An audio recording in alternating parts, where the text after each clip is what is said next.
Programme संवाद दे विच दर्शकों का स्वागत। दर्शकों, जिवें कि तुहानूं पता असीं हर रोज़ जिहड़े भखदे मुद्दे आ उन्हां नूं लैके प्रोग्राम संवाद दे विच तुहाडे रूबरू हुंदे आ। अज जिस भखदे मुद्दे नूं असीं प्रोग्राम संवाद दे विच लैके आए हैं वो है सिख फॉर जस्टिस, जिस दा एजेंडा रेफरेंडम 2020। उसका करता धरता एडवोकेट गुरपतवंत सिंह पन्नू। उस जथेबंदी ते भारत सरकार ने 5 साल के लिए पाबंदी लगा दी है। भारत सरकार नूं पाबंदी लाउण दी जरूरत क्यों पई ते इस जथेबंदी का एजेंडा की आ ते उहदे नाल समर्थन जिहड़ा वो किन्ना कुछ आ, असीं अज इहदे ते गल करांगे। पहली गल तां कुछ सवाल जिहड़े आ अलग अलग सिख जथेबंदियां ने गुरपतवंत सिंह पन्नू ते भी उठाए आ ते उस दे नाल नाल केंद्र सरकार ते भी उठाए आ ते पंजाब दी सूबा सरकार ते भी उठाए आ, जिन्हां दी बेनती दे उत्ते केंद्र सरकार ने इहदे ते बैन जिहड़ा वो लगाया।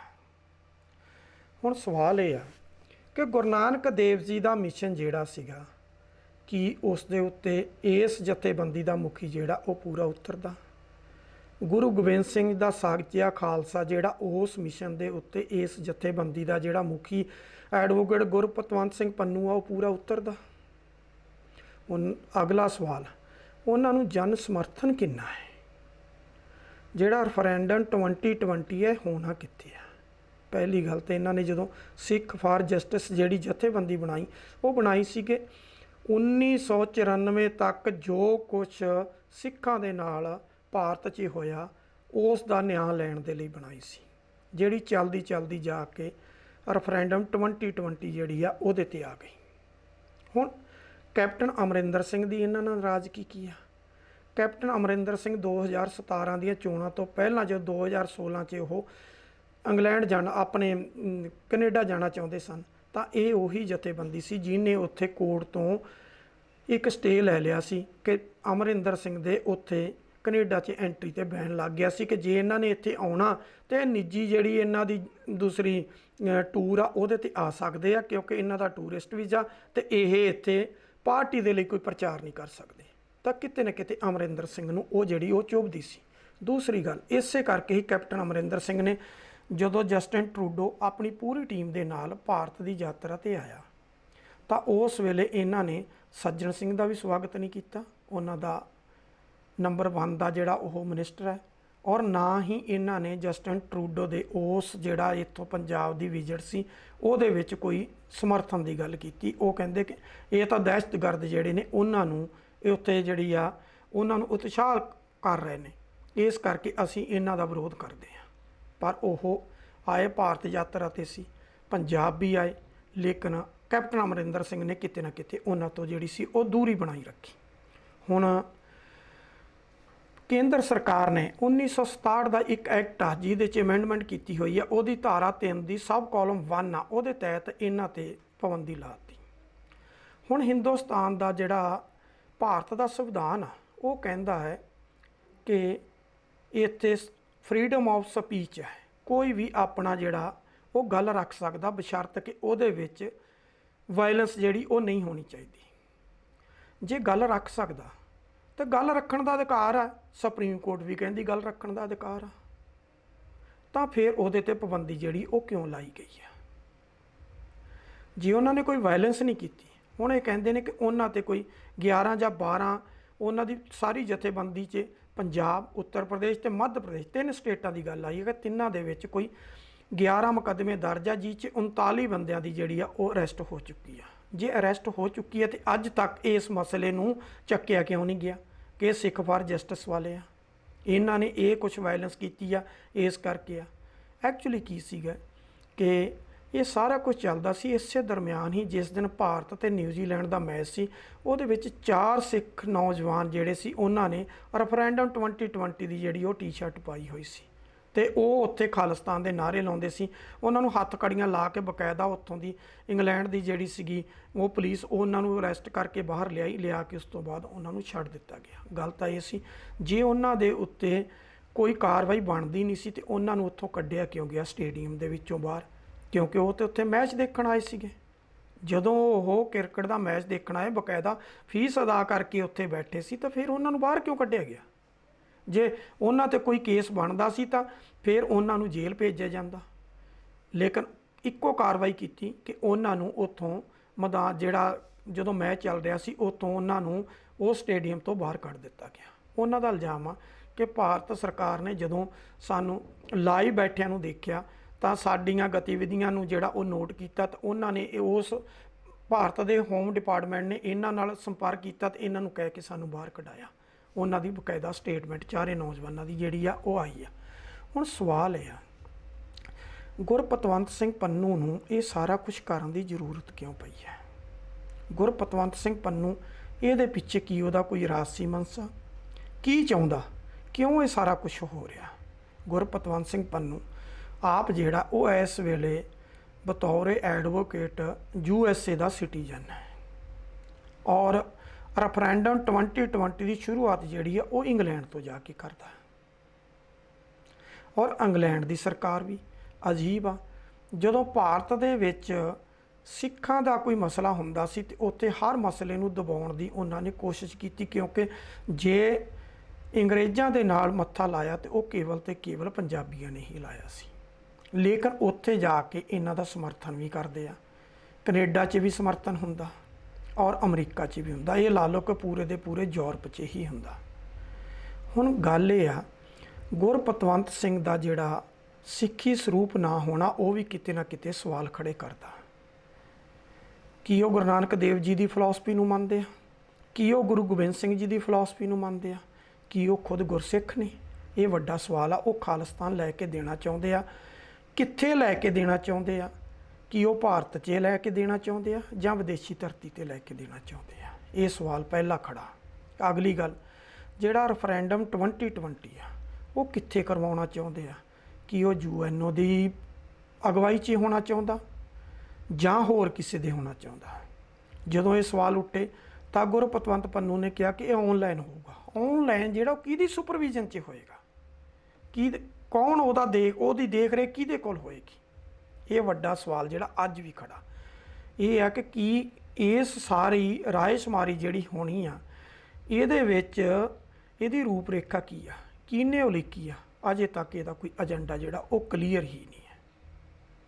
ਜੇ ਉਹਦਾ ਏਜੰਡਾ ਕਲੀਅਰ ਨਹੀਂ, ਰੈਫਰੈਂਡਮ 2020 ਜਿਹੜਾ ਉਹ ਇੰਡੀਆ 'ਚ ਹੋ ਨਹੀਂ ਸਕਦਾ, ਤਾਂ ਫਿਰ ਇੰਡੀਆ ਨੂੰ ਕਿੱਡਾ ਕੋ ਖਤਰਾ ਸੀ ਜਿਹੜਾ ਪਹਿਲਾਂ ਹੀ ਉਹਦੇ ਤੇ ਬੈਨ ਲਗਾ ਦਿੱਤਾ।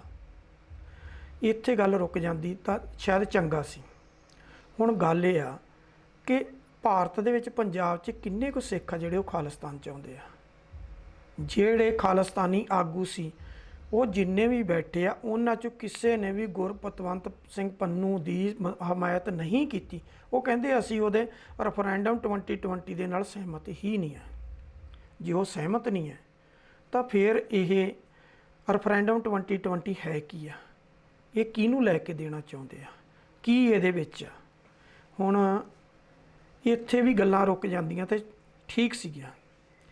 ਕਿਤੇ ਨਾ ਕਿਤੇ ਆ ਕੇ ਜਦੋਂ ਪੰਜਾਬ ਦੀ ਗੱਲ ਆਉਂਦੀ ਆ, ਇੱਥੇ ਆ ਕੇ ਜਦੋਂ ਕੈਪਟਨ ਅਮਰਿੰਦਰ ਸਿੰਘ ਦੀ ਗੱਲ ਆਉਂਦੀ ਆ, ਕੇਂਦਰ ਸਰਕਾਰ ਦੀ ਗੱਲ ਆਉਂਦੀ ਆ, ਪੰਜਾਬ 'ਚ ਵਿਰੋਧੀ ਧਿਰ ਦੀ ਗੱਲ ਆਉਂਦੀ ਆ, ਤਾਂ ਬੜੇ ਸਵਾਲ ਖੜੇ ਹੁੰਦੇ ਨੇ।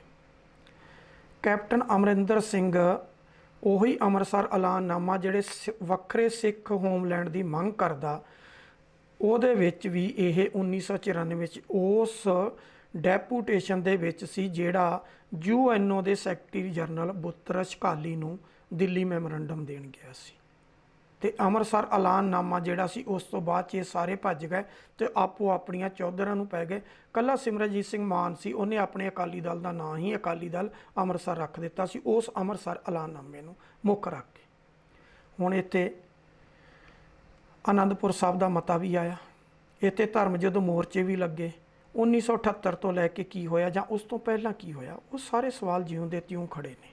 ਉਹਨਾਂ ਨੂੰ ਕਿਸੇ ਨੇ ਵੀ ਹੱਲ ਕਰਨ ਦੀ ਕੋਸ਼ਿਸ਼ ਨਹੀਂ ਕੀਤੀ, ਨਾ ਮੌਜੂਦਾ ਸਰਕਾਰ ਨੇ ਕੀਤੀ, ਭਾਵੇਂ ਉਹ ਸਟੇਟ ਦੀ ਆ ਨਾ ਸੈਂਟਰ ਦੀ ਆ, ਨਾ ਪਿਛਲੀਆਂ ਸਰਕਾਰਾਂ ਕਿਸੇ ਨੇ ਨਹੀਂ ਕੀਤੀ। ਪਾਣੀਆਂ ਦੇ ਮਸਲੇ ਜਿਉਂ ਦੇ ਤਿਉਂ ਖੜੇ ਨੇ, ਪੰਜਾਬੀ ਬੋਲਦੇ ਇਲਾਕਿਆਂ ਦੇ ਜਿਉਂ ਦੇ ਤਿਉਂ ਖੜੇ ਨੇ। ਉਹਦੇ ਇਲਾਵਾ ਤੁਹਾਡੀ ਰਾਜਧਾਨੀ ਦਾ ਮੁੱਦਾ ਉਹ ਜਿਉਂ ਦਾ ਤਿਉਂ ਖੜਾ। ਹੁਣ ਇੱਕ ਇੱਕ ਸਵਾਲ ਐਡਾ ਖੜਾ ਹੋ ਰਿਹਾ ਜਿਹਦੇ ਜਵਾਬ ਦੇਣੇ ਨਾ ਤਾਂ ਪੰਜਾਬ 'ਚ ਕੋਈ ਦੇਣ ਲਈ ਤਿਆਰ ਆ, ਨਾ ਕੇਂਦਰ ਸਰਕਾਰ, ਤੇ ਨਾ ਹੀ ਰੈਫਰੈਂਡਮ 2020 ਦੀ ਮੰਗ ਕਰਨ ਵਾਲੇ ਜਿਹੜੇ ਆ ਉਹਨਾਂ ਦਾ ਮੁਖੀ ਜਿਹੜਾ ਉਹ ਦੇਣ ਲਈ ਤਿਆਰ ਆ। ਜੇ ਰੈਫਰੈਂਡਮ 2020 ਹੋ ਸਕਦਾ ਤਾਂ ਕਿਸੇ ਨੂੰ ਇਹਦੇ ਤੇ ਇਤਰਾਜ਼ ਨਹੀਂ, ਹੋ ਜਾਵੇ ਜੀ ਸਦਕੇ ਹੋਵੇ, ਲੇਕਿਨ ਇਹ ਏਜੰਡਾ ਕਲੀਅਰ ਹੋਵੇ ਕਿ ਕਿਹੜੀ ਧਰਤੀ ਦੇ ਉੱਤੇ ਤੁਸੀਂ ਖਾਲਿਸਤਾਨ ਚਾਹੁੰਦੇ ਹੋ। ਇਹਦੇ ਨਾਲ ਇੱਕ ਸਵਾਲ ਹੋਰ ਵੀ ਉੱਠਦਾ, ਭਾਰਤ ਆ, ਸਾਰਿਆਂ ਨੂੰ ਪਤਾ ਕਿ ਜਦੋਂ ਇਹ ਬ੍ਰਿਟਿਸ਼ ਰੂਲ ਦੇ ਅੰਡਰ ਆਇਆ ਉਸ ਵੇਲੇ ਤੱਕ 500 ਤੋਂ ਵੱਧ ਰਿਆਸਤਾਂ ਸੀ, ਕੇਵਲ ਇੱਕ ਪੰਜਾਬ ਸੀ ਜਿੱਥੇ ਮਹਾਰਾਜਾ ਰਣਜੀਤ ਸਿੰਘ ਦਾ ਰਾਜ ਸੀ। 500 ਤੋਂ ਵੱਧ ਰਿਆਸਤਾਂ ਜਿਹੜੀਆਂ ਸੀ ਉਹ ਭਾਰਤ ਕਹਿਲਾਉਂਦਾ ਸੀ, ਤੇ ਉਹ ਸਾਰੇ ਦਾ ਸਾਰਾ ਬ੍ਰਿਟਿਸ਼ ਦੇ ਅੰਡਰ ਆ ਗਿਆ। ਤੇ ਉਸ ਤੋਂ ਬਾਅਦ ਪੰਜਾਬ ਵੀ ਜਿਹੜਾ ਉਹ ਤਕਰੀਬਨ 1849 'ਚ ਜਿਹੜਾ ਸੀ ਉਹ ਉਹਨਾਂ ਦੇ ਬ੍ਰਿਟਿਸ਼ ਦੇ ਅੰਡਰ ਆ ਗਿਆ। ਮਹਾਰਾਜਾ ਰਣਜੀਤ ਸਿੰਘ ਦੇ ਰਾਜ ਤੋਂ ਬਾਅਦ ਦੀਆਂ ਗੱਲਾਂ ਨੇ।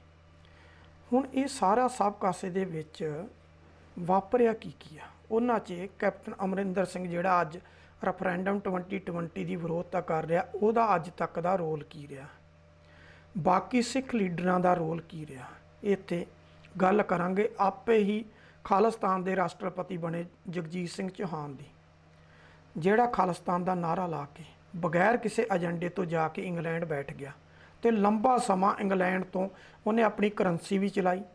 ਉਹਨਾਂ ਨੇ ਆਪਣਾ ਖਾਲਿਸਤਾਨ ਦਾ ਏਜੰਡਾ ਜਿਹੜਾ ਸੀਗਾ ਉਹ ਲੋਕਾਂ ਸਾਹਮਣੇ ਰੱਖਣ ਦੀ ਕੋਸ਼ਿਸ਼ ਕੀਤੀ, ਲੇਕਿਨ ਉਸ ਏਜੰਡੇ 'ਚ ਕੁਛ ਨਹੀਂ ਸੀ। ਉਹ ਆਪਣੇ ਆਪ ਨੂੰ ਖਾਲਿਸਤਾਨ ਦਾ ਪਹਿਲਾ ਰਾਸ਼ਟਰਪਤੀ ਕਹਿਲਾਉਂਦਾ ਰਿਹਾ। ਪਰ ਜਦੋਂ ਉਹਦਾ ਆਖਰੀ ਸਮਾਂ ਆਇਆ ਤਾਂ ਉਹਨੇ ਸੁਪਰੀਮ ਕੋਰਟ ਆਫ ਇੰਡੀਆ 'ਚ ਆ ਕੇ ਇੱਕ ਐਪਲੀਕੇਸ਼ਨ ਲਗਵਾਈ ਕਿ ਮੇਰੇ ਵਿਰੁੱਧ ਦੱਸਿਆ ਜਾਵੇ ਕੋਈ ਕੇਸ ਦਰਜ ਆ। ਜਦੋਂ ਭਾਰਤ ਸਰਕਾਰ ਨੇ ਕਿਹਾ ਕਿ ਇਹਦੇ ਵਿਰੁੱਧ ਕੋਈ ਕੇਸ ਹੀ ਨਹੀਂ ਦਰਜ, ਤਾਂ ਉਹ ਭਾਰਤ ਆ ਗਿਆ, ਆ ਕੇ ਉਹਦਾ ਆਖਰੀ ਸਮਾਂ ਜਿਹੜਾ ਇੱਥੇ ਬੀਤਿਆ। ਉਸ ਤੋਂ ਪਹਿਲਾਂ ਕਿਉਂਕਿ ਉਹ MLA ਰਹਿ ਚੁੱਕਿਆ ਸੀ ਇੱਕ ਵਾਰੀ ਟਾਂਡਾ ਹਲਕੇ ਤੋਂ, ਹੁਸ਼ਿਆਰਪੁਰ ਜ਼ਿਲ੍ਹੇ 'ਚੋਂ, ਤਾਂ ਉਸ ਕਰਕੇ ਉਹ ਆਪਣਾ ਜਿਹੜਾ ਸੀਗਾ ਆਖਰੀ ਸਮਾਂ ਜਿਹੜਾ ਸੀ ਉਹਦਾ ਉਹ ਪੰਜਾਬ ਦੀ ਧਰਤੀ 'ਤੇ ਬੀਤਿਆ ਤੇ ਇੱਥੋਂ ਹੀ ਉਹ ਸੰਸਾਰ ਤੋਂ ਕੂਚ ਕਰ ਗਿਆ। ਹੁਣ ਸਵਾਲ ਤਾਂ ਇਹ ਆ, ਬਗੈਰ ਕਿਸੇ ਏਜੰਡੇ ਤੋਂ ਤੁਸੀਂ ਜਿਹੜੇ ਇੱਦਾਂ ਦੇ ਰੈਫਰੈਂਡਮ ਕਰਵਾਉਂਦੇ ਹੋ, ਉਹਨਾਂ ਦਾ ਫਾਇਦਾ ਕੀ ਆ ਕੌਮ ਨੂੰ? ਕੀ ਕੌਮ ਨੂੰ ਤੁਸੀਂ ਉਸੇ ਹੀ ਧਰਾਤਲ ਵੱਲ ਦੁਬਾਰਾ ਲਿਜਾ ਰਹੇ ਹੋ? ਉਹੀ ਹੀ ਪਹਿਲੀ ਜਿਹੜੀ ਕੌਮ ਦੇ ਨਾਲ ਇੰਨੀ ਦੁਰਗਤ ਹੋਈ ਹੈ ਉਸੇ 'ਚ ਲਿਜਾਣਾ ਚਾਹੁੰਦੇ ਹੋ, ਕਿ ਜਾਂ ਤੁਸੀਂ ਸ਼ਾਂਤੀਪੂਰਕ ਤਰੀਕੇ ਦੇ ਨਾਲ ਕੋਈ ਸੰਗਠਨ ਜਿਹੜਾ ਉਹਨੂੰ ਬਣਾ ਕੇ ਸਾਰੇ ਸਿੱਖਾਂ ਦੀ ਜਿਹੜੀ ਉਹ ਸਹਿਮਤੀ ਲੈ ਕੇ ਤੁਸੀਂ ਕਿਸੇ ਨਾ ਕਿਸੇ ਮੁਕਾਮ 'ਤੇ ਪਹੁੰਚੋ ਤਾਂ ਸ਼ਾਇਦ ਸਿੱਖਾਂ ਨੂੰ ਜਿਹੜਾ ਉਹ ਖੁਸ਼ੀ ਵੀ ਹੋਵੇ। ਹੁਣ ਗੱਲ ਇਹ ਆ, ਇੰਡੀਆ ਜਿਹੜਾ ਅੱਜ ਤੱਕ ਇਹ ਕਿਹਾ ਜਾਂਦਾ ਕਿ ਇੰਡੀਆ ਇਹ ਭਾਰਤ ਹੈ, ਪਰ ਤੁਸੀਂ ਬਹੁਤਾਤ ਲੀਡਰਾਂ ਦੀ, ਬਹੁਤਾਤ ਮੀਡੀਆ ਦੀ, ਉਹ ਹਮੇਸ਼ਾ ਇਹਨੂੰ ਹਿੰਦੁਸਤਾਨ ਲਿਖਦੇ ਨੇ।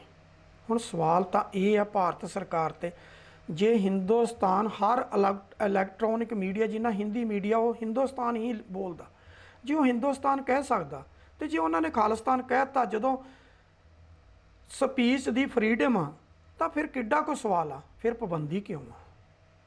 ਵੱਡੀ ਗੱਲ ਇਹ ਕੌਂਸਟੀਟਿਊਸ਼ਨ ਦੀ ਧਾਰਾ ਜਿਹੜੀ ਆ 1967 ਦੀ ਧਾਰਾ 3 ਦੀ ਕਾਲਮ 1 ਜਿਹੜੀ ਆ ਉਹ ਬੋਲਦੀ ਆ, ਉਹ ਕਹਿੰਦੀ ਆ ਕਿ ਕੋਈ ਵੀ ਆਪਣੇ ਵਿਚਾਰ ਜਿਹੜੇ ਉਹ ਰੱਖ ਸਕਦਾ, ਤੇ ਸੁਪਰੀਮ ਕੋਰਟ ਵੀ ਇਹਦੇ ਤੇ ਬੜੀ ਕਲੀਅਰ ਆ।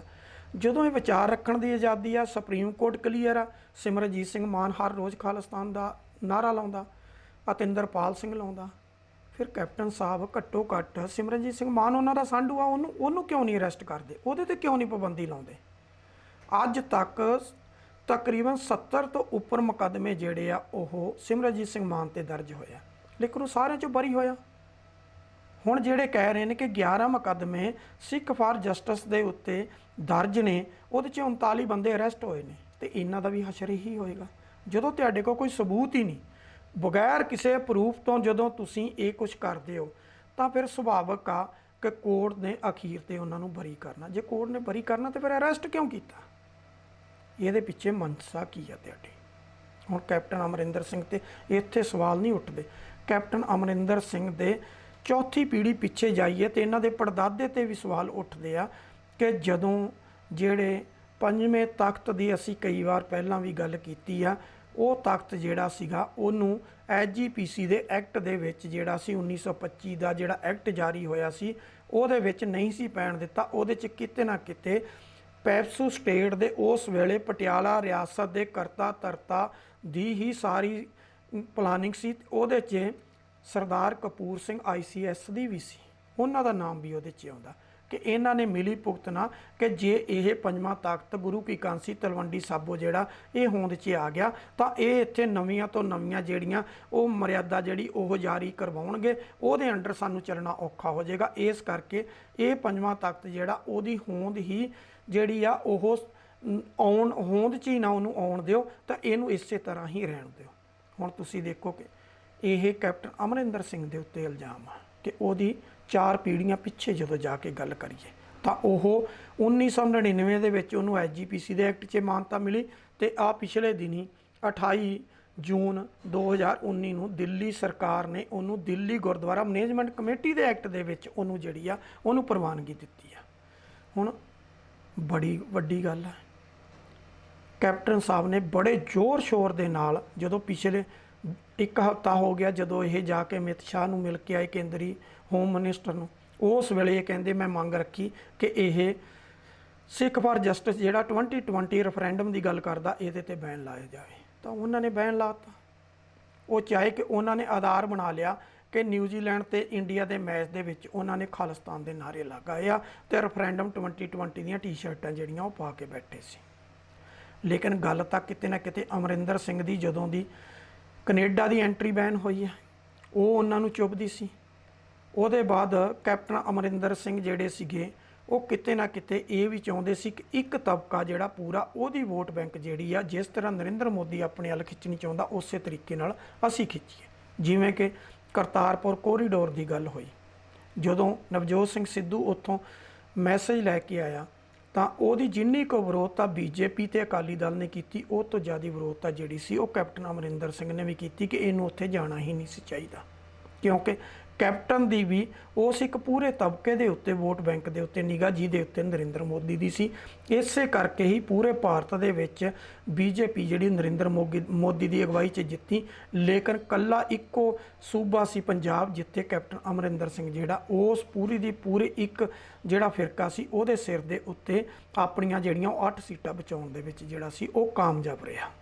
ਇਸ ਕਰਕੇ ਕੈਪਟਨ ਸਾਹਿਬ ਜਿਹੜੇ ਨੇ ਉਹਨਾਂ ਨੇ ਸਮਰਥਨ ਕਰਦੇ ਨੇ ਰੈਫਰੈਂਡਮ 2020 ਤੇ ਲੱਗੇ ਪਾਬੰਦੀ ਦੀ 1 ਮਿੰਟ ਨਹੀਂ ਲਾਇਆ, ਉਹਨਾਂ ਨੇ ਉਹਦਾ ਸਮਰਥਨ ਕਰ ਦਿੱਤਾ। ਅਕਾਲੀ ਦਲ ਨੇ ਦਬਵੀਂ ਆਵਾਜ਼ 'ਚ ਉਹਦਾ ਸਮਰਥਨ ਕੀਤਾ, ਲੇਕਿਨ ਇਹ ਕਿਹਾ ਕਿ ਚਲੋ ਦੇਰ ਆਏ ਦਰੁਸਤ ਆਏ, ਇਹ ਕਹਿ ਕੇ ਸਾਰ ਦਿੱਤਾ। ਕੈਪਟਨ ਨੇ ਉਹਨਾਂ ਤੇ ਤੰਜ ਵੀ ਕੱਸਿਆ ਕਿ ਅਕਾਲੀ ਦਲ ਜਿਹੜਾ ਉਹ ਖੁੱਲ੍ਹ ਕੇ ਨਹੀਂ ਬੋਲ ਰਿਹਾ। ਹੁਣ ਇੱਥੇ ਆ ਕੇ ਬੜੇ ਵੱਡੇ ਸਵਾਲ ਹੋਰ ਵੀ ਖੜੇ ਹੁੰਦੇ ਆ। ਕੈਪਟਨ ਸਾਹਿਬ ਦੀ ਰਾਜਨੀਤੀ ਕੀ ਆ, ਕੇਂਦਰ ਸਰਕਾਰ ਦੀ ਰਾਜਨੀਤੀ ਕੀ ਆ, ਅਕਾਲੀ ਦਲ ਦੀ ਰਾਜਨੀਤੀ ਕੀ ਆ, ਤੇ ਅਕਾਲੀ ਦਲ 'ਚ ਬੈਠੇ ਵੱਡੇ ਵੱਡੇ ਲੀਡਰਾਂ ਦੀ ਰਾਜਨੀਤੀ ਕੀ ਆ, ਤੇ ਇੰਗਲੈਂਡ ਦੀ ਰਾਜਨੀਤੀ ਕੀ ਆ, ਕੈਨੇਡਾ ਦੀ ਕੀ ਆ, ਤੇ ਅਮਰੀਕਾ ਦੀ ਕੀ ਆ। ਇਹਨਾਂ ਤੇ ਸਵਾਲ ਖੜੇ ਹੁੰਦੇ ਆ। ਇਹ ਮਸਲੇ ਜਿਉਂਦੇ ਤਿਉਂ ਕਿਉਂ ਖੜੇ ਨੇ?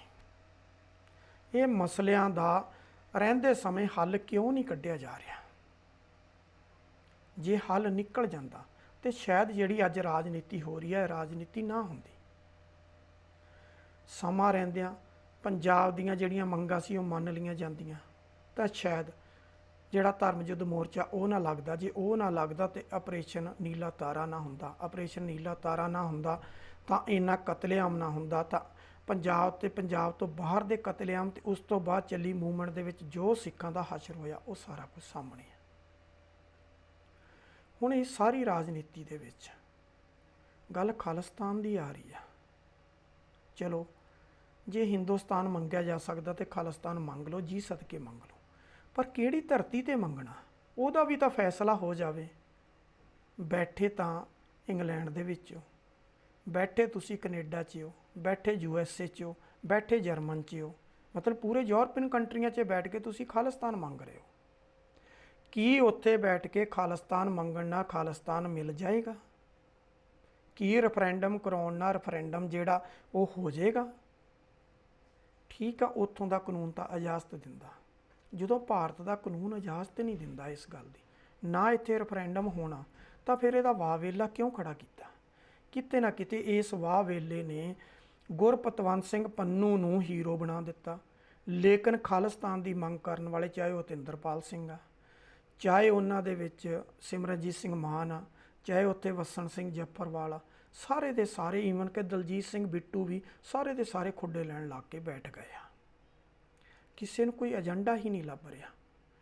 ਉਹ ਵੱਖਰੀ ਗੱਲ ਆ ਕਿ ਹਰਮਿੰਦਰ ਸਿੰਘ ਗਿੱਲ ਕਾਂਗਰਸ 'ਚ ਚਲ ਗਿਆ, ਇਸ ਕਰਕੇ ਉਹਨੂੰ ਹੁਣ ਖਾਲਿਸਤਾਨ ਚਾਹੀਦਾ ਨਹੀਂ। ਵਿਰਸਾ ਸਿੰਘ ਵਲਟੋਆ, ਅਮਰਜੀਤ ਸਿੰਘ ਚਾਵਲਾ ਤੇ ਰਜਿੰਦਰ ਸਿੰਘ ਮਹਿਤਾ ਉਹ ਅਕਾਲੀ ਦਲ 'ਚ ਚਲ ਗਏ, ਇਸ ਕਰਕੇ ਉਹਨਾਂ ਨੂੰ ਵੀ ਖਾਲਿਸਤਾਨ ਨਹੀਂ ਚਾਹੀਦਾ। ਫਿਰ ਚਾਹੀਦਾ ਕਿਹਨੂੰ ਆ?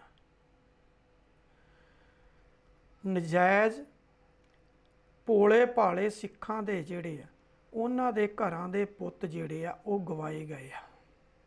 ਕੀ ਜਿਸ ਤਰ੍ਹਾਂ ਪਹਿਲਾਂ ਹੀ ਗਵਾਏ ਆ ਉਸੇ ਤਰ੍ਹਾਂ ਹੀ ਗਵਾਉਣ ਦੀ ਇਹ ਪਲਾਨਿੰਗ ਆ ਕਿ ਜਾਂ ਇਹਦੇ 'ਚੋਂ ਕੁਝ ਕੱਢਣਾ? ਇਹ ਸਵਾਲ ਜਿਉਂਦੇ ਤਿਉਂ ਖੜੇ ਆ, ਔਰ ਮੈਨੂੰ ਲੱਗਦਾ ਜਿਉਂਦੇ ਤਿਉਂ ਜਿਹੜੇ ਆ ਉਹ ਖੜੇ ਰਹਿਣੇ ਨੇ। ਹੁਣ ਖਾਲਿਸਤਾਨ ਚਾਹੁੰਦਾ ਕੌਣ ਆ? ਕੀ ਪੰਜਾਬ 'ਚ ਵਸਦੇ ਸਿੱਖ ਜਿਹੜੇ ਆ ਉਹ ਖਾਲਿਸਤਾਨ ਚਾਹੁੰਦੇ ਨੇ? ਜੇ ਉਹ ਖਾਲਿਸਤਾਨ ਚਾਹੁੰਦੇ ਨਹੀਂ ਹੈ ਤਾਂ ਫਿਰ ਤੁਸੀਂ ਰੈਫਰੈਂਡਮ 2020 ਦੀ ਗੱਲ ਕਿਉਂ ਕਰਦੇ ਹੋ? ਹੁਣ ਇੱਥੇ ਅਤਿੰਦਰਪਾਲ ਸਿੰਘ ਖਾਲਿਸਤਾਨ ਦੀ ਗੱਲ ਕਰਦੇ ਆ। ਕੁਲਬੀਰ ਸਿੰਘ ਕੌੜਾ ਦੀ ਇੱਕ ਕਿਤਾਬ ਆਈ ਸੀ, ਸਿੱਖ ਵੀ ਨਿਕਲਿਆ ਗਿਆ, ਉਹ ਵੀ ਸਾਹਮਣੇ ਸੀ। ਸਿਮਰਨਜੀਤ ਸਿੰਘ ਮਾਨ ਵੀ ਸਾਹਮਣੇ ਸੀ, ਕੈਪਟਨ ਸਾਹਿਬ ਦੇ ਸਾਂਢੂ ਸਾਹਿਬ ਆ। ਇਹਨਾਂ ਸਾਰਿਆਂ ਦੇ ਵਿੱਚ ਹੀ ਉਹਨਾਂ ਦੇ ਉੱਤੇ ਜਦੋਂ ਵੀ ਕੋਈ FIR ਲੌਜ ਹੋਈ ਆ, ਕੇਸ ਚੱਲਿਆ, ਉਸ ਤੋਂ ਬਾਅਦ ਸਾਰੇ ਹੀ ਬਰੀ ਹੋ ਕੇ ਬਾਹਰ ਆਏ ਆ। ਸਿੱਖ ਨਿਕਲਿਆ ਗਿਆ। ਇਹਦੀ ਉਦਾਹਰਨ ਕੁਲਬੀਰ ਸਿੰਘ ਕੌੜਾ ਦੀ। ਜੇ ਸਬੂਤ ਹੀ ਨਹੀਂ ਸੀ ਤਾਂ ਫਿਰ ਉਹਨਾਂ 'ਤੇ ਕੇਸ ਪਾਏ ਕਿਉਂ ਗਏ? ਹੁਣ ਸਵਾਲ ਇਹ ਆ ਕਿ ਜੇ ਗੁਰਪਤਵੰਤ ਸਿੰਘ ਪੰਨੂ ਸਿੱਖੀ ਸਰੂਪ 'ਚ ਨਹੀਂ ਆਇਆ ਤੇ ਖਾਲਿਸਤਾਨ ਦੀ ਮੰਗ ਕਰ ਰਿਹਾ, ਰੈਫਰੈਂਡਮ 2020 ਦੀ ਮੰਗ ਕਰ ਰਿਹਾ, ਸਿੱਖ ਫਾਰ ਜਸਟਿਸ ਜਥੇਬੰਦੀ ਬਣਾਈਆਂ, ਤਾਂ ਕੀ ਉਹਨਾਂ ਨੂੰ ਯੂਰਪ 'ਚ ਵਸਦੀਆਂ ਖਾਲਿਸਤਾਨ ਦੀ ਮੰਗ ਕਰਨ ਵਾਲੀਆਂ ਅਲੱਗ-ਅਲੱਗ ਜਥੇਬੰਦੀਆਂ ਦੀ ਸਪੋਰਟ ਮਿਲੀ ਆ? ਜੇ ਸਪੋਰਟ ਨਹੀਂ ਮਿਲੀ ਤਾਂ ਫਿਰ ਉਹ ਰੈਫਰੈਂਡਮ 2020 ਕਿੱਥੇ ਜਾ ਕੇ ਖਤਮ ਹੋਏਗਾ? ਭਾਰਤ ਦੇ ਵਿੱਚ ਇਕੱਲੇ ਪੰਜਾਬ 'ਚ ਸਿੱਖ ਨਹੀਂ ਵਸਦੇ, ਬਾਕੀ ਸਟੇਟਾਂ 'ਚ ਵੀ ਵਸਦੇ ਆ। ਉਹਦੇ 'ਚ ਕਿੰਨਾ ਕੁ ਤੁਹਾਨੂੰ ਜਿਹੜਾ ਉਹ ਸਮਰਥਨ ਮਿਲਿਆ, ਇਹ ਦੇਖਣ ਵਾਲੀ ਗੱਲ ਆ। ਹੁਣ ਸਵਾਲ ਇਹ ਨਹੀਂ ਕਿ ਤੁਹਾਨੂੰ ਸਮਰਥਨ ਮਿਲਿਆ ਜਾਂ ਨਹੀਂ ਮਿਲਿਆ, ਉਸ ਤੋਂ ਅਗਲਾ ਵੀ ਸਵਾਲ ਇਹ ਆ ਕਿ ਜਿਸ ਤਰ੍ਹਾਂ 1983 ਦੇ ਵਿੱਚ ਸਿੱਖ ਸਟੂਡੈਂਟ ਫੈਡਰੇਸ਼ਨ ਤੇ ਇਸੇ ਹੀ ਐਕਟ ਦੇ ਤਹਿਤ ਪਾਬੰਦੀ ਲਗਾਈ ਗਈ ਸੀ, ਤੇ ਉਸ ਤੋਂ ਬਾਅਦ ਆਪਰੇਸ਼ਨ ਬਲੂ ਸਟਾਰ ਤੋਂ ਬਾਅਦ ਜਿਹੜੀ ਨੈਸ਼ਨਲ ਸਿਕਿਉਰਿਟੀ ਐਕਟ ਸੀ ਉਹਦੇ ਵਿੱਚ ਵੀ ਸੋਧ ਕਰ ਦਿੱਤੀ ਗਈ ਸੀ। ਕਿਸੇ ਨੂੰ ਵੀ ਚੱਕ ਕੇ ਨੈਸ਼ਨਲ ਸਿਕਿਉਰਿਟੀ ਐਕਟ 'ਚ ਪਹਿਲਾਂ 1 ਸਾਲ ਲਈ ਬੰਦ ਕੀਤਾ ਜਾਂਦਾ ਸੀ, ਫਿਰ 2 ਸਾਲ ਕਰ ਦਿੱਤੀ ਮਿਆਦ, ਤੇ ਫਿਰ ਉਸ ਤੋਂ ਬਾਅਦ ਅਣਮਿੱਥੇ ਸਮੇਂ ਲਈ ਕਰ ਦਿੱਤੀ ਗਈ, ਜਿਸ ਦੀ ਉਦਾਹਰਨ ਜੋਧਪੁਰ ਜੇਲ੍ਹ 'ਚ ਬੰਦ ਰਹੇ ਕੈਦੀ, ਤੇ ਹੋਰ ਵੱਖ-ਵੱਖ, ਉਹਨਾਂ 'ਚ ਸਿਮਰਨਜੀਤ ਸਿੰਘ ਮਾਨ ਦੀ ਵੀ ਆ, ਉਹਨਾਂ 'ਚ ਭਾਈ ਜਸਵੀਰ ਸਿੰਘ ਰੋਡੇ ਦੀ ਵੀ ਆ, ਉਹਨਾਂ 'ਚ ਅਤਿੰਦਰਪਾਲ ਸਿੰਘ ਦੀ ਵੀ ਆ। ਇਹ ਸਾਰੇ ਹੀ ਉਸੇ 'ਚ ਸੀ। ਇਹਨਾਂ ਵੱਖਰੇ ਵੱਖਰੇ ਜਿਹੜੇ ਸਮੇਂ ਦੇ ਉੱਤੇ ਤਸ਼ੱਦਦ ਹੋਇਆ, ਇਹ ਇੱਕ ਉਹਦੀ ਨਵੀਂ ਇਬਾਦਤ ਜਿਹੜੀ ਆ ਉਹ ਅੱਜ ਤੋਂ 3 ਦਿਨ ਪਹਿਲਾਂ ਲਿਖੀ ਗਈ ਆ। ਇਹ ਜਿਹੜੀ ਇਬਾਦਤ ਲਿਖੀ ਗਈ ਆ, ਹੁਣ ਆਉਣ ਵਾਲੇ ਸਮੇਂ 'ਚ ਦੇਖਿਓ, ਇਹਦੇ 'ਚ ਇਕੱਲੇ ਸਿੱਖ ਨਹੀਂ ਲਪੇਟੇ ਜਾਣਗੇ, ਇਹਦੇ 'ਚ ਬਾਕੀ ਜਿਹੜੀਆਂ ਮਨਿਓਰਟੀ ਆ, ਜਿਹੜੀ ਮਨਿਓਰਟੀ ਜਿਸ ਵੀ ਸਟੇਟ 'ਚ ਮੈਜੋਰਟੀ 'ਚ ਬੈਠੀ ਆ, ਉਹ ਖਾਸ ਕਰਕੇ ਇੱਥੇ ਨਿਸ਼ਾਨਾ ਬਣੇਗੀ। ਤੇ ਉਹ ਜਦੋਂ ਨਿਸ਼ਾਨਾ ਬਣੇਗੀ ਤਾਂ ਉਸ ਨਿਸ਼ਾਨੇ ਦੇ ਵਿੱਚ ਜਿਸ ਤਰ੍ਹਾਂ ਪਹਿਲਾਂ ਹੋਇਆ ਕਿ ਜਿਹੜਾ ਵੀ ਜਿੱਥੇ ਕਾਬੂ ਆ ਗਿਆ ਉਸ ਨੂੰ ਇਸ ਕੇਸਾਂ ਦੇ ਵਿੱਚ ਉਲਝਾ ਕੇ ਸਿਰਫ ਇੱਕੋ ਹੀ ਆ ਕਿ ਉਸ ਵੇਲੇ ਟਾਡਾ ਚੱਲਿਆ ਸੀ, NSA ਸੀ, ਹੁਣ ਰੈਫਰੈਂਡਮ 2020 ਤੇ ਸਿੱਖ ਫਾਰ ਜਸਟਿਸ ਜਥੇਬੰਦੀ 'ਤੇ ਲਗਾਈ ਗਈ ਪਾਬੰਦੀ ਆ। ਇਸ ਪਾਬੰਦੀ ਦੇ ਅੰਤਰਗਤ ਜਿਹੜਾ ਵੀ ਜਿੱਥੇ ਆਇਆ ਉਹਨੂੰ ਇੱਕ ਵਾਰੀ ਜੇਲ੍ਹ 'ਚ ਬੰਦ ਕਰੋ, ਉਸ ਦੇ ਬਾਅਦ ਉਹਦੇ 2 ਸਾਲ ਤਾਂ ਜੇਲ੍ਹ 'ਚ ਆ, ਤੇ ਉਹਦੇ ਬਾਅਦ ਹੋ ਸਕਦਾ ਜਿਸ ਤਰ੍ਹਾਂ ਹੁਣ ਬੈਨ ਲੱਗ ਗਿਆ ਕਿ ਉਹਦੇ ਵਿੱਚ ਜ਼ਮਾਨਤ ਹੀ ਨਾ ਮਿਲੇ, ਜੇ 5 ਜਾਂ 7 ਸਾਲ ਕੇਸ ਲਟਕੇ, ਜਿੱਦਾਂ ਪਹਿਲਾਂ 15 ਸਾਲ ਲਟਕੇ ਨੇ। ਇਹ ਤੁਸੀਂ ਉਸ ਇੱਕ ਇਹੋ ਜਿਹੇ ਨਵੇਂ ਕਾਰਨਾਮੇ ਦੀ ਜਿਹੜੀ ਆ ਸ਼ੁਰੂਆਤ ਜਿਹੜੀ ਆ ਉਹ ਭਾਰਤ ਸਰਕਾਰ ਤੋਂ ਕਰਵਾ ਦਿੱਤੀ ਆ, ਜਿਹੜਾ ਕਿ ਆਉਣ ਵਾਲੇ ਸਮੇਂ ਦੇ ਵਿੱਚ ਸਿੱਖਾਂ ਦੇ ਉੱਤੇ, ਕੀ ਮੈਂ ਪਹਿਲਾਂ ਵੀ ਕਹਿ ਕੇ ਹਟਿਆ, ਹੋਰ ਵੀ ਜਿਹੜੀਆਂ ਘੱਟ ਗਿਣਤੀਆਂ ਨੇ ਤੇ ਜਿਹੜੇ ਸੂਬਿਆਂ 'ਚ ਉਹ ਬਹੁਤ ਗਿਣਤੀ 'ਚ ਬੈਠੀਆਂ ਨੇ ਉਹਨਾਂ ਤੇ ਇਹੀ ਕੁਛ ਜਿਹੜਾ ਇਹ ਹੋਣ ਦਾ ਤੁਸੀਂ ਸਿਗਨਲ ਦੇ ਦਿੱਤਾ, ਜਿਹਨੂੰ ਮਰਜ਼ੀ ਪਕੜ ਕੇ ਬੰਦ ਕਰ ਦਿਓ, ਕੋਈ ਸੁਣਵਾਈ ਨਹੀਂ ਹੋਣੀ। ਇਹ ਗਲਤ ਪ੍ਰਥਾ ਪਾਈ ਗਈ ਆ। ਇਸ ਪ੍ਰਥਾ ਦੇ ਵਿੱਚੋਂ ਘੱਟੋ ਘੱਟ ਨਿਕਲਣ ਦੀ ਸਾਨੂੰ ਪਿਛਲਾ ਜਿਹੜਾ ਸਾਡਾ ਇਤਿਹਾਸ ਸੀ, ਜੋ ਕੁਛ ਅਸੀਂ 1978 ਤੋਂ ਲੈ ਕੇ ਭੁਗਤਿਆ, ਉਸ ਤੋਂ ਪਹਿਲਾਂ ਅਸੀਂ 1947 ਤੋਂ ਲੈ ਕੇ ਭੁਗਤਿਆ। 1955 ਦੇ ਵਿੱਚੋਂ ਪੰਜਾਬੀ ਸਟੇਟ ਮੰਗਦੇ ਬਾਕੀ ਸਟੇਟਾਂ ਤਾਂ ਭਾਸ਼ਾ ਦੇ ਆਧਾਰ 'ਤੇ ਬਣ ਗਈਆਂ, ਲੇਕਿਨ ਪੰਜਾਬ ਵੀ ਸੂਬਾ ਜਿਹੜਾ ਸੀ ਉਹ ਚਾਹੇ ਅਧੂਰਾ ਬਣਿਆ, ਲੇਕਿਨ 1966 ਆ ਗਿਆ। ਉਹਦੇ ਵਿੱਚ ਜੋ ਕੁਛ ਅਸੀਂ ਚੱਲਿਆ, ਉਸ ਤੋਂ ਪਹਿਲਾਂ ਸਿੱਖ ਗੁਰਦੁਆਰਾ ਮੈਨੇਜਮੈਂਟ ਕਮੇਟੀ ਬਣਾਉਣ ਦੇ ਲਈ ਅਸੀਂ ਜਿੰਨਾ ਕੁਛ ਚੱਲਿਆ ਉਹ ਸਾਡੇ ਸਾਹਮਣੇ ਆ। ਕੀ ਕੁਛ ਸਾਡੇ ਨਾਲ ਵਾਪਰਿਆ ਉਹ ਭੁੱਲਿਆ ਨਹੀਂ ਜਾ ਸਕਦਾ। ਲੇਕਿਨ ਅਸੀਂ ਫਿਰ ਇੱਕ ਨਵੀਂ ਸ਼ੁਰੂਆਤ ਕੀਤੀ ਆ। ਇਹ ਸ਼ੁਰੂਆਤ ਚਾਹੀਦਾ ਤਾਂ ਇਹ ਸੀ।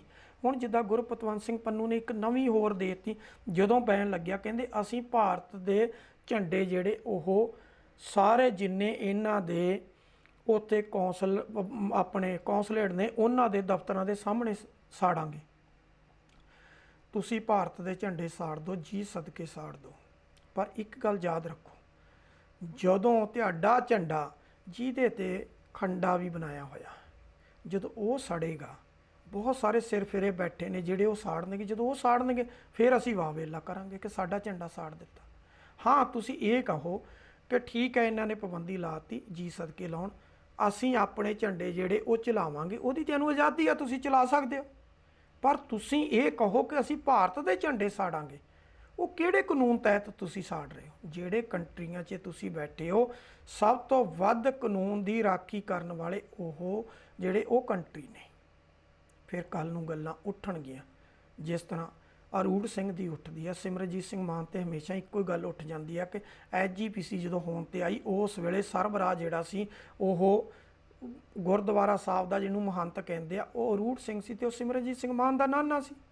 ਅੱਜ ਚਾਹੇ ਸਿਮਰਜੀਤ ਸਿੰਘ ਮਾਨ ਲੱਖ ਕੁਰਬਾਨੀ ਦੀ ਗੱਲ ਕਰੇ, ਜਦੋਂ ਮੁਕਾਬਲਿਆਂ ਦੀ ਗੱਲ ਚੱਲਦੀ ਆ ਤੇ ਇਹ ਵੀ ਆ ਕਿ ਜਦੋਂ ਸਿਮਰਜੀਤ ਸਿੰਘ ਮਾਨ SSP ਫਰੀਦਕੋਟ ਸੀ ਤਾਂ 3 ਨਿਹੰਗ ਜਿਹੜੇ ਸੀ ਉਹ ਮੁਕਾਬਲੇ 'ਚ ਮਾਰੇ ਸੀਗੇ, ਜਿਹਦਾ ਕਿ ਸਬੂਤ ਸਾਹਮਣੇ ਆ। ਲੋਕ ਤਾਂ ਕਹਿੰਦੇ ਆ ਕਿ ਝੂਠੇ ਪੁਲਿਸ ਮੁਕਾਬਲਿਆਂ 'ਚ, ਪਰ ਇੱਕ ਸਬੂਤ ਤਾਂ ਇਹ ਮਿਲਦਾ ਕਿ 3 ਨਿਹੰਗ ਜਿਹੜੇ ਉਹ ਮੁਕਾਬਲੇ 'ਚ ਮਾਰੇ ਗਏ ਸੀ। ਹੁਣ ਅਲੱਗ-ਅਲੱਗ ਮੂਵਮੈਂਟਾਂ ਪੰਜਾਬ 'ਚ ਉੱਠੀਆਂ। ਨਕਸਲਾਈਟ ਮੂਵਮੈਂਟ ਉੱਠੀ। ਨਕਸਲਾਈਟ ਮੂਵਮੈਂਟ ਕਿਹਦੇ ਦੌਰ ਦੇ ਵਿੱਚ ਜਿਹੜੀ ਖਤਮ ਕੀਤੀ ਗਈ? ਪ੍ਰਕਾਸ਼ ਸਿੰਘ ਬਾਦਲ ਦੇ ਦੌਰ 'ਚ ਖਤਮ ਕੀਤੀ ਗਈ। ਕੀ ਕਤਲੇਆਮ ਕੀਤਾ ਗਿਆ ਉਹ ਸਾਰਿਆਂ ਦੇ ਸਾਹਮਣੇ ਆ। ਸਿਮਰਜੀਤ ਸਿੰਘ ਮਾਨ ਵੀ ਉਸੇ ਦਾ ਹੀ ਇੱਕ ਪਾਰਟ ਸੀ। ਹੁਣ ਸਵਾਲ ਇਹ ਆ ਕਿ ਇਹ ਸਾਰੇ ਅਸੀਂ ਵਾਹ ਵੇਲੇ ਖੜੇ ਕਰਕੇ ਕੱਢਣਾ ਕੀ ਚਾਹੁੰਦੇ ਆ? ਸਿਰਫ ਇੱਕੋ ਹੀ ਚੀਜ਼ ਨਿਕਲ ਰਹੀ ਹੈ। ਇਹ ਸਾਰੇ ਹੀ ਵਾਹ ਵੇਲੇ ਦੇ ਵਿੱਚ ਨਰਿੰਦਰ ਮੋਦੀ ਨੂੰ ਇਹ ਸਾਰਾ ਕੁਝ ਸ਼ੂਟ ਕਰਦਾ, ਬਹੁਤ ਗਿਣਤੀ ਦੀਆਂ ਵੋਟਾਂ ਲੈਣ ਦੇ ਲਈ ਆ ਕਿ ਅਸੀਂ ਪਾਬੰਦੀ ਲਾ ਦਿੱਤੀ ਆ। ਕੱਲ੍ਹ ਨੂੰ ਜਿਸ ਤਰ੍ਹਾਂ ਪਹਿਲਾਂ ਵੀ 5-4 ਮੁਸਲਿਮ ਸੰਗਠਨਾਂ 'ਤੇ ਲਾਈ ਆ, ਹੋਰ ਨਾ 1-2 'ਤੇ ਲਾ ਕੇ ਉਹਨਾਂ ਦੀਆਂ ਰੋਟੀਆਂ ਬਹੁਤ ਆਸਾਨੀ ਨਾਲ ਰਾਜਨੀਤਿਕ ਜਿਹੜੀਆਂ ਸੇਕੀਆਂ ਜਾਣਗੀਆਂ। ਇਹ ਕੁਛ ਪ੍ਰਕਾਸ਼ ਸਿੰਘ ਬਾਦਲ ਨੂੰ, ਪੂਰੇ ਅਕਾਲੀ ਦਲ ਨੂੰ ਸ਼ੂਟ ਕਰਦਾ। ਇਹ ਕੁਛ ਕੈਪਟਨ ਅਮਰਿੰਦਰ ਸਿੰਘ ਨੂੰ ਵੀ ਸ਼ੂਟ ਕਰਦਾ, ਲੇਕਿਨ ਆਮ ਸਿੱਖਾਂ ਨੂੰ ਇਹ ਸ਼ੂਟ ਨਹੀਂ ਕਰਦਾ, ਖਾਸ ਕਰ ਭਾਰਤ 'ਚ ਬੈਠਿਆਂ ਨੂੰ। ਵਿਦੇਸ਼ 'ਚ ਬੈਠਿਆਂ ਨੂੰ ਹੋਵੇ, ਔਰ ਜਿਹੜੇ ਵੀ ਵਿਦੇਸ਼ 'ਚ ਬੈਠੇ ਜਿਨ੍ਹਾਂ ਕੋਲ ਸਿਟੀਜ਼ਨਸ਼ਿਪ ਨਹੀਂ ਹੈ, ਜਿਹੜੇ ਵੀ ਇਸ ਏਜੰਡੇ ਦੇ ਵਿੱਚ ਫਸ ਗਏ, ਉਹਨਾਂ ਨੂੰ ਉਹ ਵਿਚਾਰੇ ਡਿਪੋਰਟ ਹੋ ਜਾਣਗੇ। ਉਹਨਾਂ ਦੀ ਰਾਖੀ ਕਰਨ ਵਾਲਾ ਕੌਣ ਹੋਏਗਾ? ਇਹ ਵੱਡਾ ਸਵਾਲ ਖੜਾ ਆਉਣ ਵਾਲੇ ਸਮੇਂ 'ਚ, ਜਿਹਦੇ 'ਤੇ ਵਿਚਾਰ ਕਰਨ ਦੀ ਜ਼ਰੂਰਤ ਸੀ।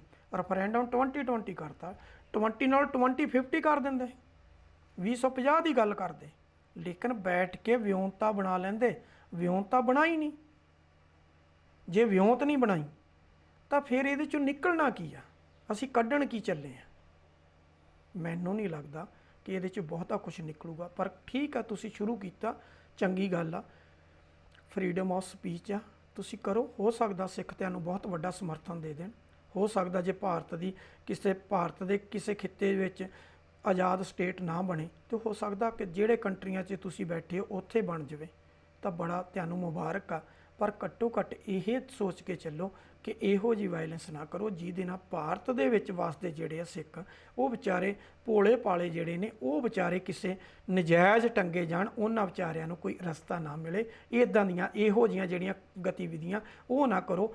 ਹਾਂ, ਇੰਨਾ ਕੁ ਜ਼ਰੂਰ ਮੈਸੇਜ ਦੇਣ ਦੀ ਕੋਸ਼ਿਸ਼ ਕਰੋ ਕਿ ਸਿੱਖ ਜਿਹੜੇ ਨੇ ਉਹ ਜੇ ਹਰ ਇੱਕ ਨਿਮਾਣੇ ਦੀ ਮਦਦ ਕਰਨ ਦੇ ਲਈ ਤਿਆਰ ਰਹਿੰਦੇ ਨੇ, ਉਹ ਮੈਸੇਜ ਜਿਹੜਾ ਉਹ ਦੇਣ ਦੀ ਕੋਸ਼ਿਸ਼ ਕਰੋ। ਬਾਕੀ ਜਿਹੜੀ ਵਾਇਲੈਂਸ ਆ ਉਸ ਤੋਂ ਜਿਹੜਾ ਉਹ ਕਿਨਾਰਾ ਕਰੋ। ਵਾਇਲੈਂਸ ਦੇ ਜਿਹੜਾ ਉਹਦਾ ਤੁਹਾਡਾ ਕੋਈ ਹੱਲ ਨਹੀਂ ਕੱਢਣਾ। ਹੁਣ ਇਸ ਤੋਂ ਪਹਿਲਾਂ ਹੁਣ ਭਾਰਤ ਸਰਕਾਰ ਨੇ ਪਾਬੰਦੀ ਲਾਈ ਆ, ਇਸ ਤੋਂ ਪਹਿਲਾਂ ਪਾਕਿਸਤਾਨ ਵੀ ਤੇ ਲਾ ਚੁੱਕੀ ਆ।